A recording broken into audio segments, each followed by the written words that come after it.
You and I were just reflecting on how many locations have we set up our microphones and recorded our podcast. Dude, yeah, you hit me with that out of nowhere. I've been doing some And thinking. you said save it for the mics. Yeah, I was doing some thinking. Well, I had to get some thoughts together. And because this is episode 192. Mm-hmm. And I try to not compare ourselves to Joe Rogan, although I think we're going to be just as good. But he's at how many thousand? Like 18 something? Yeah. And he's had some good ones recently. But we've been to a lot of places. Mm-hmm.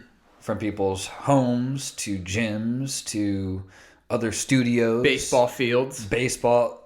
That one did come to mind when you asked me. Yeah. At South Bend Cubs Stadium. Yeah. That was a cool setup. Yeah, definitely. And we weren't doing video back then, which is a kick in the pants. I know. That would have been a perfect backdrop. But yeah, no, it's been good.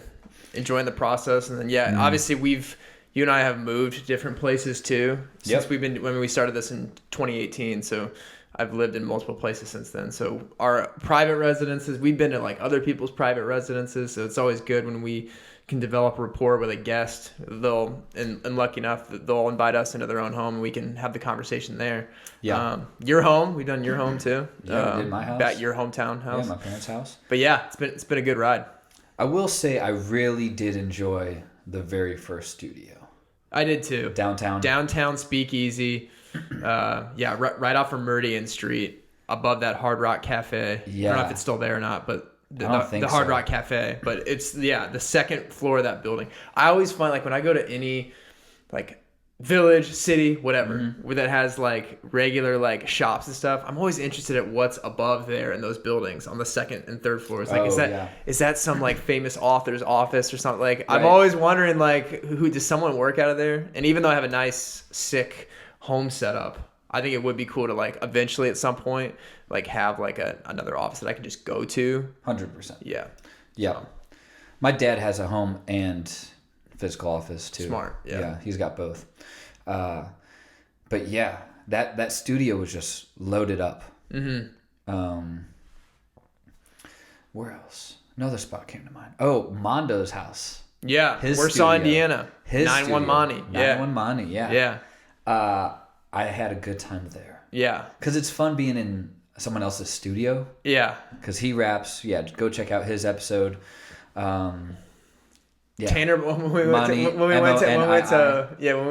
Martin's Supermarkets. We did top the supermarket. Floor. Yeah. We Tanner recorded in the supermarket. Yep. We did it in elementary school. Ben Barkey. Yep. And then we did Bob Vito's house. Yep. His basement. Yep. That was a decent little room. Yeah. We did 5 or 6 podcasts that weekend. Yeah. We need to do one. We haven't done this yet. We need to do one of us just like driving in the car.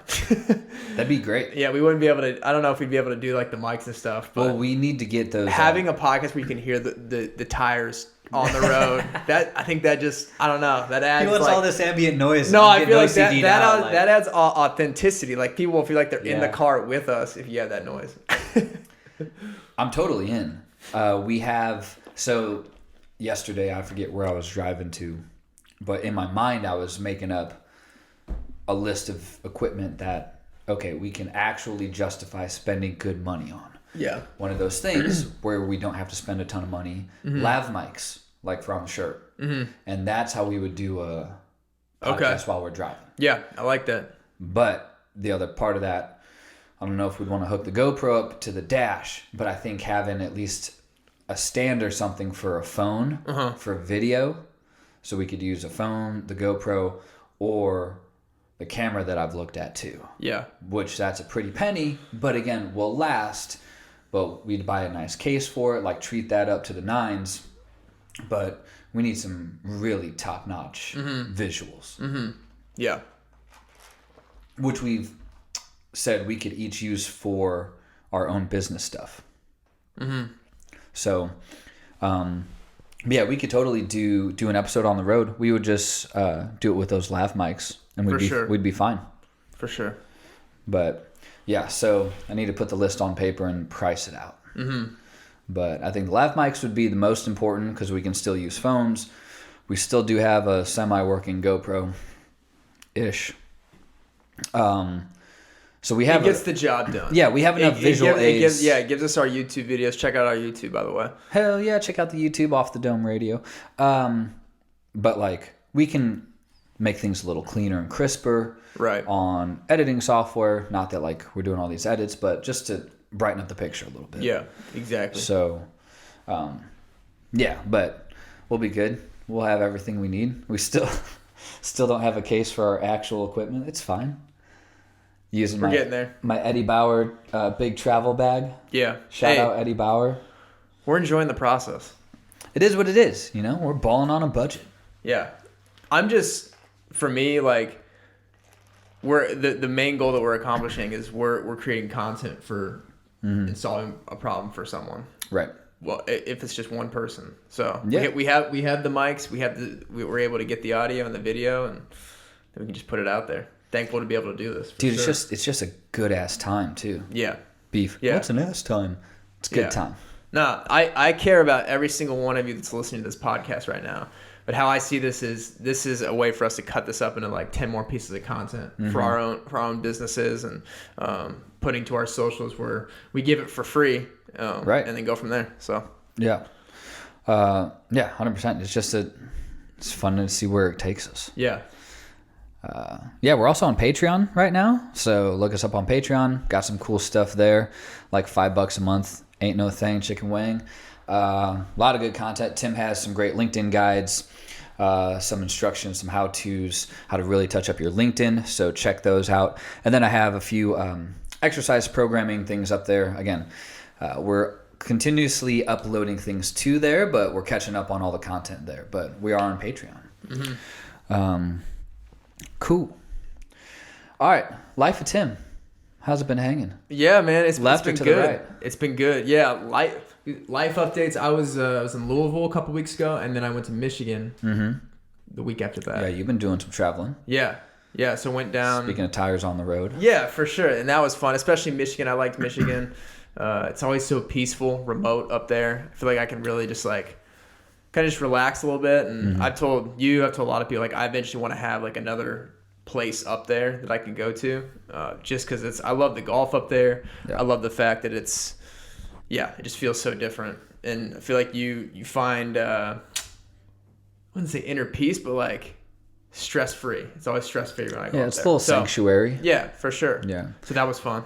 How was the course up there? Tough course? Good. Yeah, no, it was good. So we played the Grand Traverse Resort up in Traverse City, Michigan. Sounds nice. 54 holes, so 3 18-hole courses. One of them, called the Bear, was designed by Jack Nicklaus, and then another one called the Wolverine was designed by Gary Player. And the Bear is actually it's number 22 in the state of Michigan on Golf Digest Top 100. Okay. So good quality courses. Yeah. We posted about it, but I had my longest drive I've ever hit my entire life. Let's go! 335 yards on the par 4 10th at the Wolverine course. It was downhill. It was downwind, but that doesn't matter. Hey. All that matters is the distance it went. You still got to connect and hit her straight, baby. Yeah. And that was because of you. So, yeah, thank you. Well, it's because of both of us. You helped me, and obviously, like, when you learn any knowledge, it's on you to put it into play and apply it. So, yeah, thank you for the breathing exercises. Thank you for the regular gym exercise that I've been doing to increase that distance. So, yeah. Yo, we out here extending drives. He changed nothing about my swing. I don't touch it. But what he did is he helped me with my breathing and exercises. So, thank you. Optimal Fitness RX. Yeah, it's load. There he is. Load and torque, man. Yeah. Thank you. And breathing. Oh, for sure. Happy to help. And I just gave him some new ones as of today. So give those a couple weeks. Yep. Increase weight progressively. For sure. And let's see where you're at in like another 2.5, 3 weeks. Yeah, for sure. I do need to go to the range soon. So we should plan some days. That'd be some good content. Yeah. So if we get mic'd up, it's kind of like we're just mic'd up athletes. Damn, I kind of want to do that like ASAP. Yeah, we'll schedule offline. Yeah, for sure. We'll connect offline. We'll connect the dots. We'll circle back. Easy, Jen. We'll follow up. Hey, how many circle backs did we get? All right, moving forward. Hey, just throw some time on my calendar. Why don't you? All right. Yeah, and then business updates. I'm just revamping the service pages on my website. So shout out John Swanson for building my website a couple years ago. Visit him if you want a cost-efficient, low-cost, professional, beautiful website update for your business. It does look really crisp. Yeah. But as I form my business plan... So fresh and so clean. Yeah. I've been forming my business plan, going through that, and it's made me be more strategic about the services I offer and the customer personas, the different types of situations I'm helping solve. So I've outlined those, and that's helped me kind of revamp the services I provide, because I'm in the process of giving them, but I've also completed like the function of the service. So now how do I market that on my website? So that's what I've been doing, is like developing the content for the website, building those. They're not live. Those pages aren't live yet. They're kind of in sandbox mode, but I'll work on those for a couple more weeks and those will be live. And obviously I talked on a previous podcast, I've been uploading like free stuff that people can use on there. Sure. A lot of the videos I post on TikTok, Instagram, everywhere, those free like quick tips, under minute videos,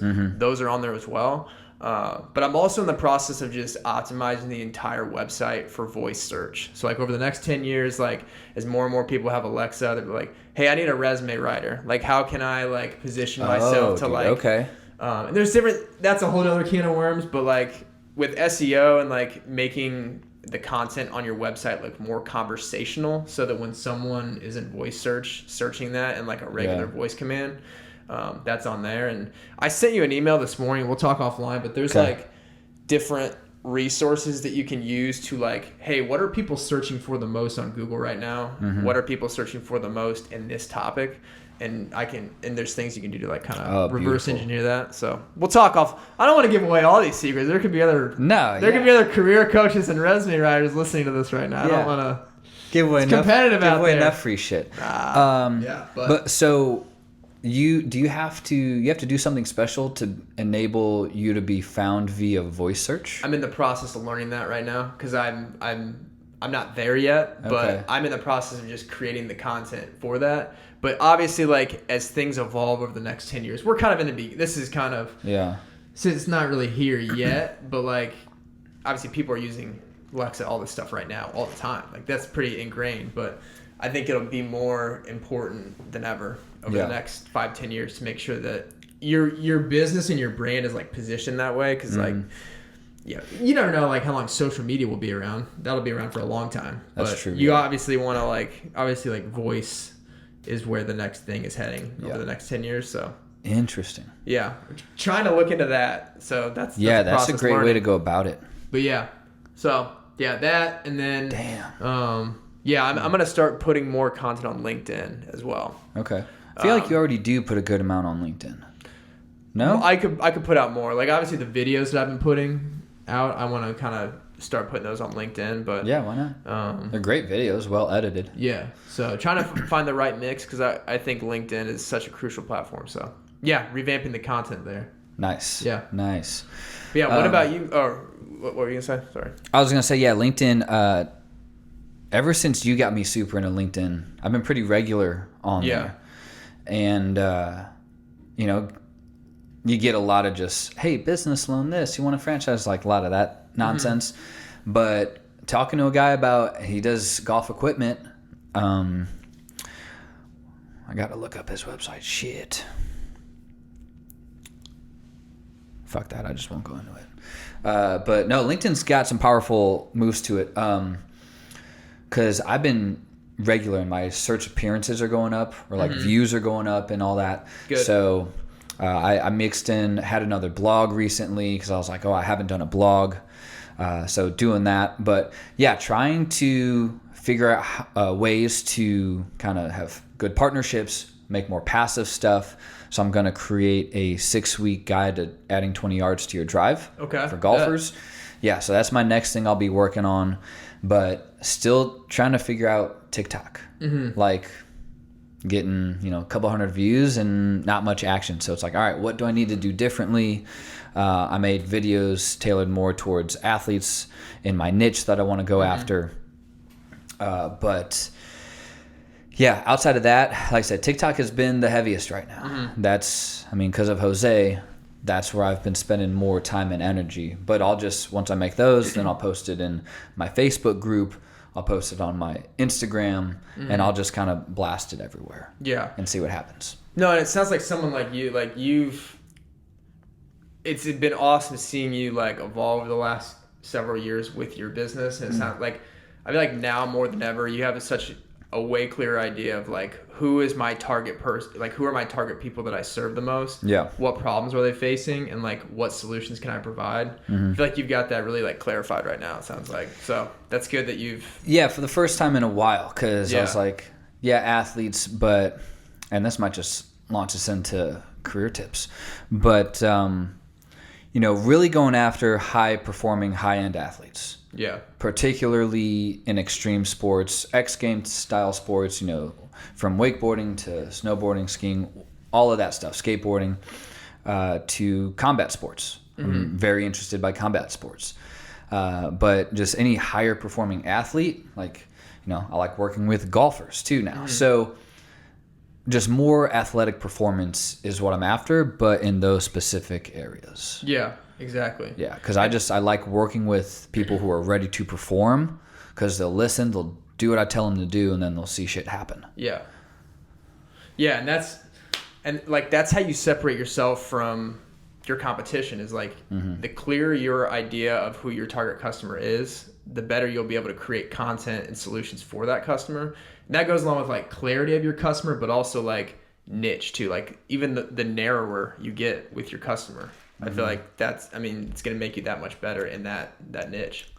Yeah. Because that narrows the competitive pool, right? Like there's a lot of nutrition coaches out there, but how many nutrition coaches for high-end performing athletes in this sport are there? So right. Yeah. I can't be the top in like the most general info nutrition stuff. Like science is science. Everyone can look up most things. Yeah. How am I applying it to a very different niche in a different way? Yeah. So yeah, you're right. Now I've made content like, oh, I'll just do this for that sport. Now I'll do it for this other sport, and kind of use same theories and principles, but with different outcomes and methods of getting there. Yeah. So, and what's going to last is that community aspect. Like, what do people think about when they think about Colin Slager? Like that, like you're going to have that group of people that comes to you. They know what to come to you for, and you build that community. That's what's going to last for the next 5, 10, 20 years. Yeah. So, yeah, trying to build a Facebook page around that. Yeah. So I've created it. I've put content in there, and I've joined some different sporting groups, but it's just, I got to be careful how much I just target people and invite them. Right. I got to give some value. I got to get in these groups a little deeper. You got to have reasoning behind everything you do. You 100%. Want to provide value first, and obviously it's a process. Like, enjoy every step of it. Yeah. Yeah. So it's kind of what I'm doing there. Other than that, the Something Growing work is getting ramped up more so. So those that don't know, Something Growing is an events company that I'm part owner in. I do all the writing for, so press releases, articles, things like that. And we do cannabis conventions in legal states. So we have our first one this December, 17th and 18th in Hampton, Virginia. So having booths, we have vendors, speakers, a lot of cool stuff happening. But now it's, we need a press release and some type of article or blog every week. And if I make a piece of content on hemp or cannabis, anything like that, then I just send it to him too. So if I make a TikTok video, I'll send it to him. Instagram reel, I'll just send it to him. So yeah, that's getting busy, but that's fun, man. That's going to be a cool event. Yeah. So we're planning on going down there, doing a bunch of interviews, do a big media day, meet some awesome people there. Yeah. Yeah. Good network. Oh man. People. Yeah. Anytime I can meet someone new, man. And that's just going to be a good time, man. And people who are building, like you can just tell, like when you have a conversation with someone who's building something on their own, like the conversation is just a completely different level. 100%. And I can't wait to meet a bunch of people down there. Yeah. So doing that, still writing, all that good stuff. So staying in those few lanes, man. Good. But it's just one thing's common here. You're creating. That's all that matters. Keep creating. Trying. Well, I told you the other day, I didn't know what to do. Yeah. And I didn't plan that day. It was after, right after Labor Day weekend, which good time. Had a lot of fun. Saw the fam at the lake. But I didn't know. I was like sitting there, what do I need to do right now? And I just couldn't like find a direction. And finally I just looked, I was like, do I have anything I can just post? Just kind of mindlessly post to start doing something. And then I had some content I hadn't posted, wrote a quick caption, kept it pretty short and sweet, blasted it across. I was like, all right, I did something. I just had to do something that was even semi-productive just to start working. But I just didn't know where to start. And it's like, man, I have all these things I can do. What do I need to do right now? And I was like, just what's the easiest, most mindless thing I can do to get some momentum? Yeah. Yep. But man, that's why I gotta plan out my days. That shit happens. Yeah. No, and that's the thing, man. And like going back, I hate to keep going back again, but enjoy the process of like creating that stuff too. Cause like, it's not like we're not creating this content to break some algorithm or crack some code. Like we're doing it for our soul, man. We're doing it to like help other people, which True is that.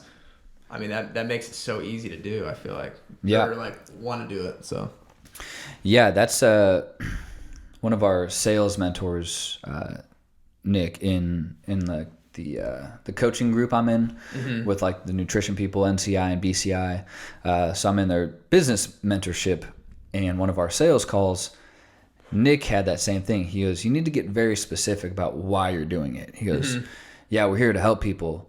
And he's like, I wanted to buy my mom this. So he's like, get very specific whys of what you're doing and why you're doing it. And I never thought about that. I was like, yeah, I like to help people, like leave the world better than I found it.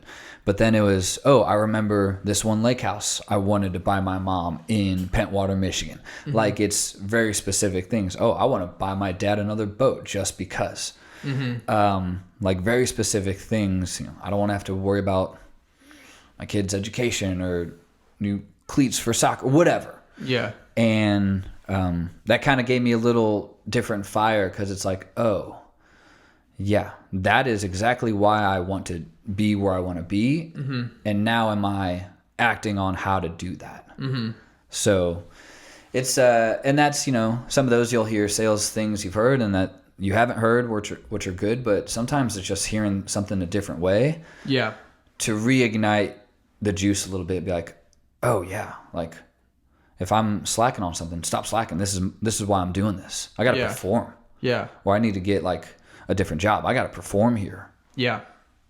So, and like throughout from now until the point where those X amount of goals come to you, like remain like true to yourself and like be thankful for all the people that gave you tools along the way too. Because and like with your content, with your interactions with clients, like you always want to stage, like you always want to be yourself. Like you don't want to try to be something different because at the end of the day, like that money's going to come eventually. All those goals they're going to come, but like that money, it's not going to change you, but it's going to make you more of what you already are and what you've been throughout the process of getting there. So I think that's an important thing to remember is like the people who you help along the way, like they're going to always remember how you like treated them and made them feel. So if you're your true self, like that's the best way to go about it. So 100%. The rest will come. 100%, man. But yeah, fuck, I love business, man. Shit, it sucks sometimes, but damn, it's a good time. And learning it in like a practical setting too. Oh yeah, like we're not in the classroom anymore. No, but what was cool was the real life, real business of like where you actually had to create a product. You had to do something. But anymore, those are the exceptions. Cool. Yeah. But anymore, I'm like, man, if you want a business degree, try to start a business. You'll learn everything that you're gonna learn in a whole lot quicker than 4 years. Yeah, or just find someone who will like teach you what they do, like someone who's like actually doing it in the real world. Like work for someone for free, or like create content for someone for free, or like take a skill that you know how to do well, find someone who's like living a life you want to live and like offer that value to them so that you can give them that value. But then because you're giving them that value, they'll return the favor and give you knowledge and like show you what they're doing. Like, hey, here's my stock portfolio. Here's how I pick stocks and trade during the day. Hey, here's how I run a manufacturing business. Here's how you run different departments. Like, I think just that knowledge it's it's valuable in itself. So you always have something to offer too. Yeah. You're not like, you really got to dig deep and be like, hey, what am I really good at? There's thousands, millions of people out there that are like living a life you want to live that doesn't have the time to do what you're good at. So reach out to them. Right. And I'm glad you bring that up. That's one thing I've thought of and some days still think of. Like when I see like an Alex Hormozy posting about a job that pays, pretty good money. I'm like, shit, I could take that, do some remote coaching still, work for him and learn from someone like that. Mm-hmm. Do I need to do that? Do I need to stay on what I'm doing right now? And it's like, I wish years ago I would have really known like kind of where I wanted to be and reached out to someone like you're saying and say, hey, if I paid my own way, could I follow you around for like 6 months and like have you mentor me, show me what you're doing, and maybe I'll write weekly articles for you, like kind of document everything we're doing. I'll do that as kind of my value add to you, but can I follow you just every day for 6 months and learn? And I think that would be one of the greatest educations of all time. Definitely invaluable. So you bring that up, I'm like, man, I wish I would have done that. And I still could. It's just you give something up if you want to take something like that. Exactly. You have limited time, and I understand how this is. You may be working a 40-hour job right now, listening to this, be like, hey, that's hard. I can't just do that. But hey, what's 2 hours a week of you? Like, it's better than nothing. Like, you can negotiate, like, create the relationship first, and you can work out a schedule where you can dig out 2 to 4 hours out of your week to do this. That's 20 hours a month, 20 hours of work that you put in to be better at something.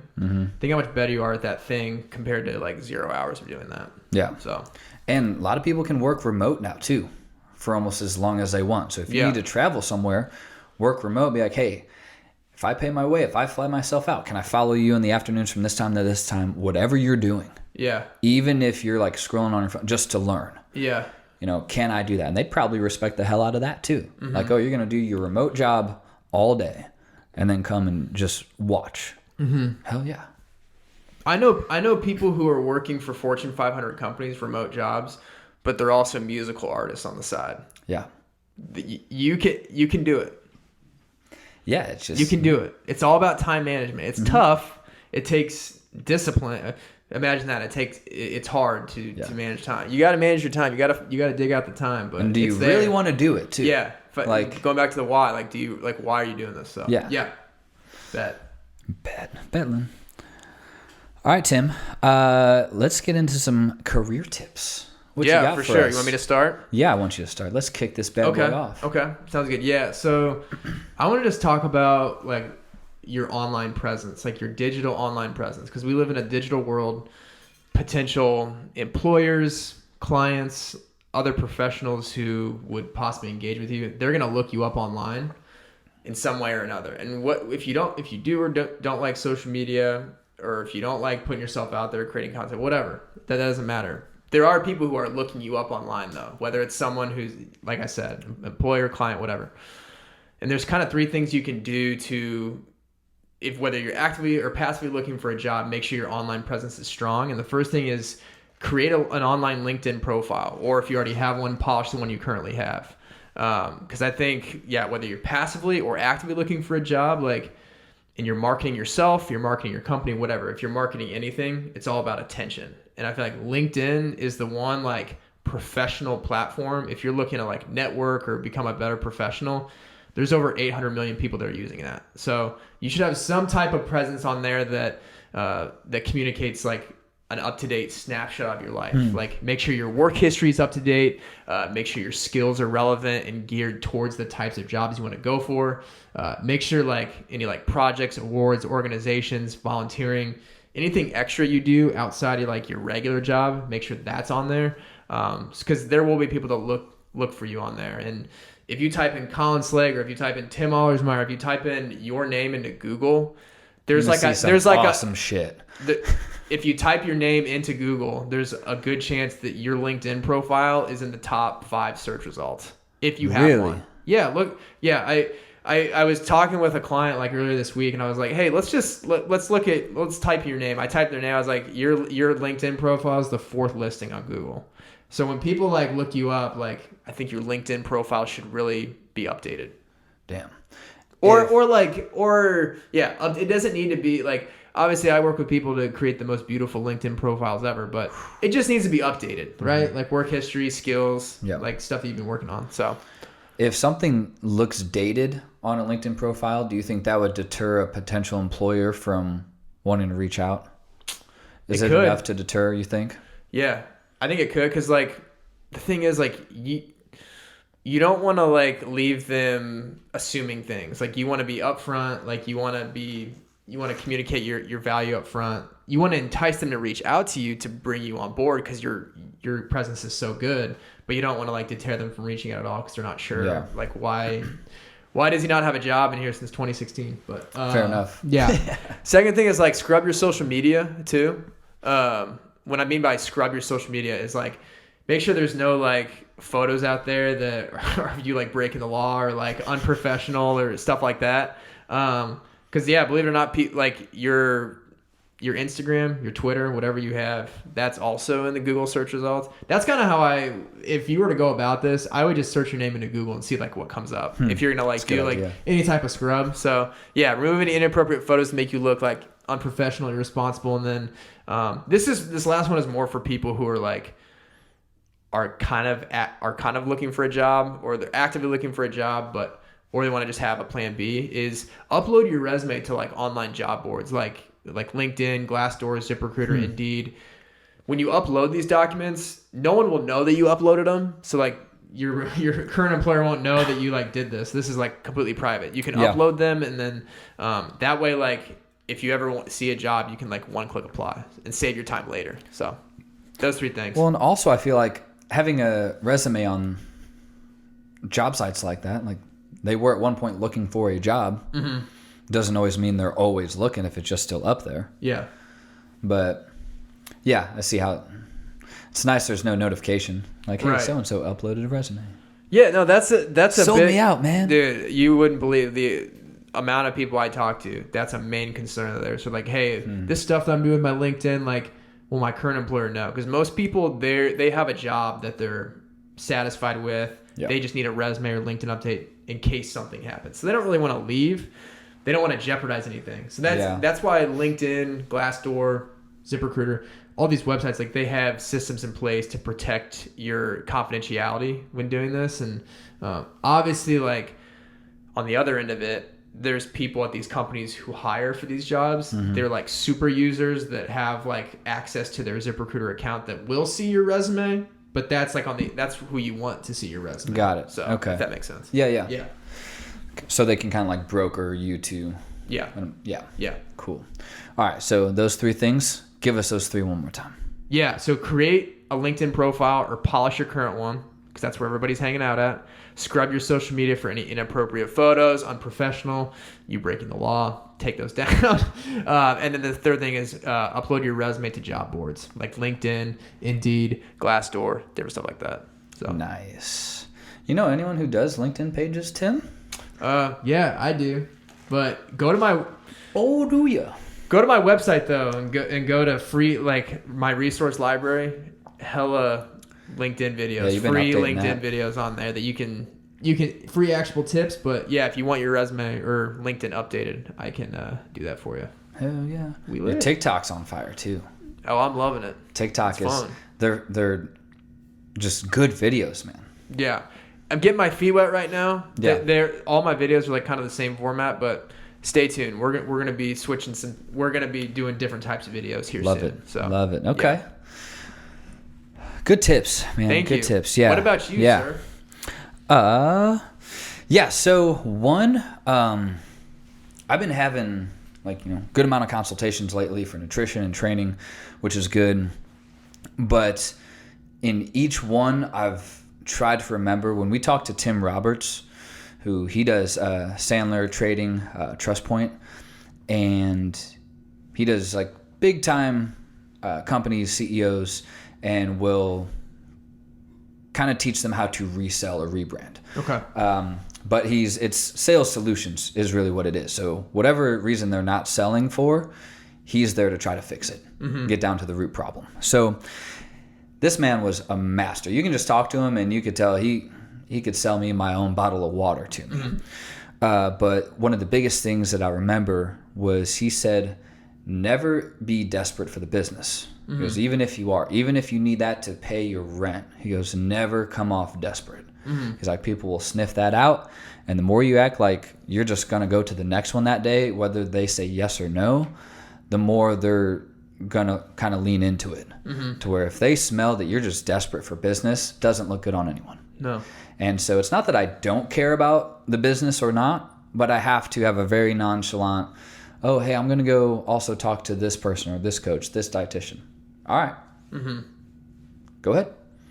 And so, it's, I hope to get the business, but it's playing it just very cool and like, hey, I'm not desperate for your business because people know. And then that's a big turnoff and you're not likely going to get business out of sympathy, especially if you're charging high dollar amounts. So I've been trying to use small things that we've picked up. That was a fun place to record a podcast too. We were at his office. Yeah, we were talking about fun spots to record earlier, and that was cool. People walking by, like that's awesome. What's going on in there? And we were all mic'd up, and that was a fun one. Going back to what you said though about looking out for the best interest of your client too, or not the client, the prospect. Like being desperate for business. I want to go back to that. Yeah, is like. You just, like, as long as the client knows that you want them to have the best solution possible for their needs, that's all that matters. Because, like, there's times where, like, I'll be on, like, a 30-minute prospect consultation, and at the end of the call, I appreciate when people do this. They'll be like, hey, just to be upfront, I'm actually interviewing multiple resume writers. I want to have good choices. And here's what I say to every person who's looking elsewhere. I said, hey, that's always like a great thing to do. You need to do your due diligence and talk to multiple people and get different perspectives. Right. And I said, I appreciate your time. At the end of the day, regardless if you go with me or someone else, I just want you to have the best solution for your needs. That's all that matters to me. Yeah. So best luck. And then I say, let me know if I can provide anything else. That's all they want to. And most of the time I end up getting the business, even if they go talk to someone else. Yeah. Because I just want what's best for them. And that's a great way to close it out too. Dude, yeah. Like, it is no pressure. Like I'm not I think the wrong thing to do is to try to sell more because like the conversation is over. You've done your work. Now let them go. So yeah, and that's the thing. Like, it's their life too. So it's their career they're kind of putting in your hands a little bit. It's their health they're kind of putting in my hands a little bit. Like it's their life that they're trusting you to take a very important piece of. Yeah. And they're kind of giving us that control. So, 100%. Like I was not offended or upset. She was like, hey, I'm going to talk to a dietitian. Okay, cool. Yeah. Like, do that. Yeah. Like, it might be a better fit for you than what I do. Yeah. Like, I have a different approach. I'm not everyone's coach. Right. From training to that. So, but I'll need to make it a better point to close it out how you close it out. Because I really like that. And people really appreciate hearing that because for them to say that, one, I think, just takes a little balls. Like telling someone, hey, I'm also interviewing other people. Not that they're trying to put like the heat on you or anything. Yeah. It's just full transparency. Yeah. So they're not trying to lead anyone on. Like, but when they hear how much you appreciate that, like you said, it's no pressure. They're probably, oh man, he took that so well. Like, what a cool dude. Like Tim was super chill. And then they come back to you. Yeah. I'm not saying it's all because of that, but that's the last thing they remember. Yeah, exactly. Is how you responded and not reacted to something they thought. Dude, exactly. People might react poorly to. Yeah, exactly. And so Jeffrey Gitomer said this in the Sales Bible, and I've learned this in working uniform sales. People hate being sold. They don't want to be sold, but they do love to buy. They want to buy when they realize the need and they realize that someone can solve that need. Yeah. So, and if they know they are getting a true solution to their problem. Yeah, exactly. Like then, yeah. Yep. I like that. Yeah. Jeffrey Gitomer said that word for word in his book. People don't hate to be sold, but they love to buy. I haven't read that book. I should. Yeah. I just bought... kind of goes along with like people don't need your surfs until they need it, like type of thing. Yeah. Yep. I just bought Alex Hormozy's like $100 million deals book. I haven't started it yet, but if I like it, I'll hand it off to you. Mm-hmm. It's a thinner book. Should be a pretty quick read, but I think it'll have some good info in it. Because that man can sell. But yeah, exactly. In other kind of tip, I wanted to go through a quick nutrition breakdown of sports like snowboarding or skateboarding, sparring. I talked about those kind of being my niches that I'm going after is extreme sports, combat sports, and just high-performing athletes. Mm-hmm. I've done one for golf, so I wanted to kind of change sports a little bit here. So say someone's snowboarding, let's take like an X Games event. They're doing like a downhill skills or something like that. How I would break down their meal a couple hours beforehand is, I'm not going to go through exact meat or vegetables. Some people can't eat certain things. So I'll just go through macros. Calorie amount throughout that day is going to change based on the athlete. But that meal a couple hours beforehand, I would have them probably go 40% protein, at least, maybe 45, and then 35% carbs, maybe 40, depending how, what the event is. So it brings us to 80 and like maybe 20% fat. Mm-hmm. I'd actually probably break down the fat to like 15% is what I would do. Because those are more explosive. They're faster events. You're not going for, you might perform later that day. But in terms of the actual event itself, it's not marathon long. Mm-hmm. So I wouldn't go above probably 15% fat, honestly. So yeah, I'd go, let's see, do that math. 45% protein, 40% carb, 15% fat. Okay. Yeah, that math adds up. Hey, nailed it. I trust you. Yeah. That's how I would do it. And, you can always play with that depending on how the athlete feels. But at that point, you would have dialed that in. Mm-hmm. So as we're working up to that big day event, we're kind of messing with what's our breakdowns here that you really feel and perform the best at. So those could change. But that's where I would start. If someone's like, hey, I'm going snowboarding for a couple hours, that's how I would have them eat a couple hours beforehand. Maybe they have a snack on them. But in terms of actual meal, like I said, that's just a snowboarding example. If we're going to like a sparring, someone in mixed martial arts, if they're going to do a few rounds of jiu-jitsu, then maybe they're, focusing on maybe some boxing. But if they're sparring like that, I'll still have them high carb. I would probably take their fat, depending how long they're going, I might take their fat to 20%. Mm-hmm. So that's where I would go 45% protein, 35% carbs, and then 20% fat. Mm-hmm. Just because you can get gassed pretty quick, or you might burn through energy, especially if you're not as an efficient fighter. Mm-hmm. But I would just increase fat a little bit. If they're like, hey, I'm only doing 2 like 5-minute rounds, which they're doing a lot more than that, but then I would bring down the fat. Mm-hmm. But I'm just, for the sake of this, they're going at least 30, 45, 60 minutes of sparring. Yeah, I would go 45% protein, 35% carbs, and then 20% fat. Okay. Just to up that fat, just a touch. But I don't want them too slow either. So I wouldn't go past that 20%. If someone needs more, I would start with protein and or carb. Okay. As an increase. Yeah. Yeah. So yeah, that's how I would break down nutrition for a sparring session. Like I said, between 30 to 60 minutes. Yeah. How nice would it be for those athletes to have someone as good at math as you to outline that? Dude, that was a lot of numbers in my head. to outline that plan for them.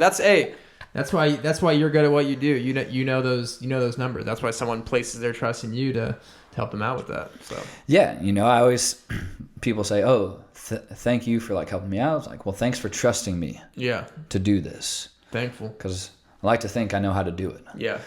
So yeah, man, it's cool. I got a text over Labor Day weekend from one of my clients. She does training and nutrition with me, and she hits me up. She goes, I just tried on jeans that I've had forever. I haven't tried on in a long time.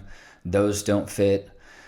She just got a dress, like wedding dress. She needs alterations. And even today she sent a text, hey, they altered it this much. I still think it's way too big. And like that just kind of jacks me up. Yeah. Like results. We're not even measurable results. We're not even done yet. And like she's feeling different, looking different. She's had more body composition changes, but it's just like that. Seeing that, I'm like, okay. And I congratulate them. I reinforce like, hey, you're crushing it. Stay on the plan. Like our evil plan is working. Yeah. You know, let's not change things except, you know, we'll change nutrition here as we go along. But I was like, just stay consistent with me. Like, don't lose it now that we're seeing it happen. So, but yeah, that shit just jacks me up, man. But I want to do that with fighters. Like, yeah, I want to help people win things like that, where they have to go head to head against someone else. I miss being competitive. Yeah. But yeah, dude, the competitiveness. I know you're a competitive guy. I'm one of the most competitive people you'll meet. Yeah. I get mad at a sand volleyball game. Oh, I would game too. That has no implications. But I leave it out on the floor. But do you get ping pong mad? Oh, dude, you see me out on that pickleball court, I will jet. When I play with Alex Pretty, I gave it to him. Of course you do. And I'll let him hear it too, and he lets me hear it. Yep. But rightfully so. It all stays out on the court. Yeah. Never personal. Yeah, right. It's my policy. Little trash talk is fun. Yeah, it all stays out there. Yeah, you compete in something long enough, you got a jaw. Yeah, got a jaw. It's fun. That was all right. fun too. Let's get down and nerdy with it, Tim. What you got? Tony Hawk had a chapter feature in Tim Ferriss's book, Tribe of Mentors. Okay. And he said something that really stuck out to me. He said, success should not be measured by financial gain, but it should be measured by how much you love what you do. And when you love what you do, you will be willing to learn every aspect of your industry. And because you're going to learn every aspect of what you love and what you do, it's going to make you that much better over your competitors. That really stuck out to me from Tony Hawk. And my takeaway is like, how do you learn every aspect? The information is all out there. You're competing against other people in your industry for that same information, translating into something that's valuable to someone else. Yeah. So how do you learn that information? I think obviously good to study competitors, but the most important person is the end user. You need to always be studying what the end user is saying. Facebook groups, LinkedIn groups, comments on social media posts, like the people who you serve, what are they saying, and being able to reverse engineer that into a solution that helps them out. So learning that stuff, talking with people who have walked in your shoes, who have done what you're doing for a living and been successful at it, asking them questions, learning from their mistakes, more importantly, what they did wrong so that you don't make that same mistake in hindsight. So understanding that from them. And then, I would just say that's the best thing to go about it. Is like really make sure that you're in the trenches, understanding like what your customers, what your prospects are saying, and that's the way to go about it. Yeah. And you've been just learning different aspects quite a bit, from like doing TikTok, adding things to the website. Like I feel like you're hitting different points of your business.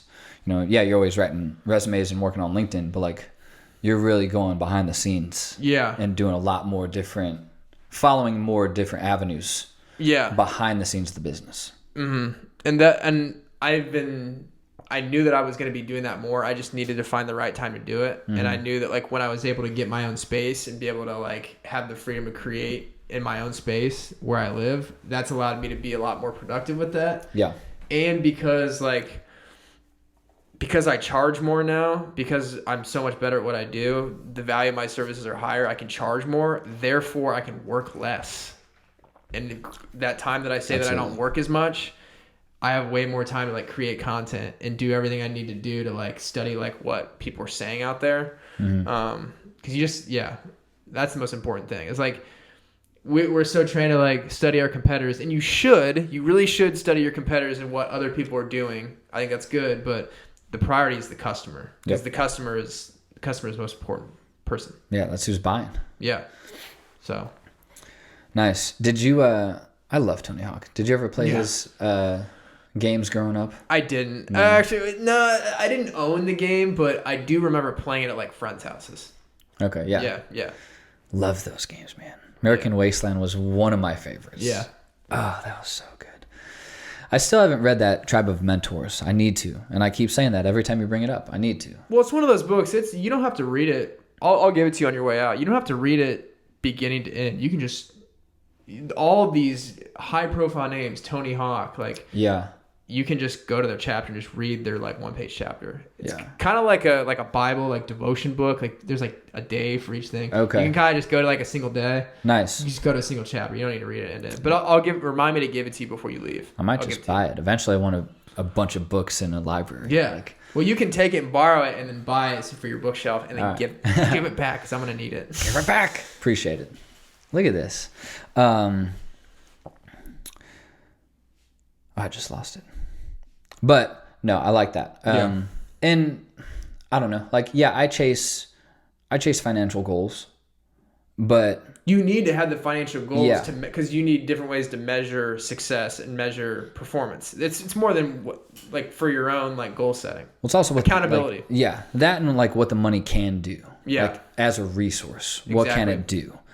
So like it can help a lot more people. It can give me more freedom. It can do all these different things. I can expand.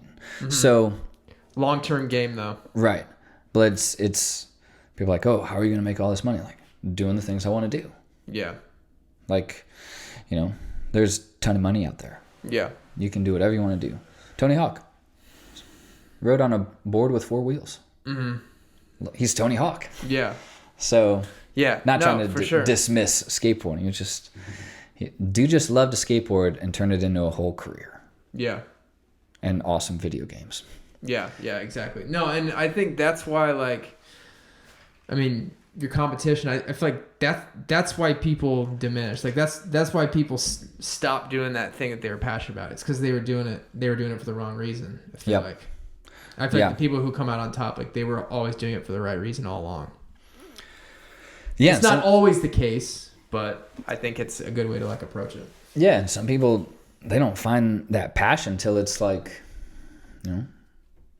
30, 40, 50 years old. Some people find it way later. Some people find it at 17. Yeah. And then they're doing NFTs and doing digital artwork and all this stuff at 17. So it's just, you find it when you find it, but be open to it. Yeah. Like if you're like, all right, this isn't what I'm going to do for life. All right, what do you want to do for life? Yeah. Start, speaking to the universe. Start accepting just conversations and opportunities in that field on the side of what you're doing. Mm-hmm. And if you put enough out there, like you're not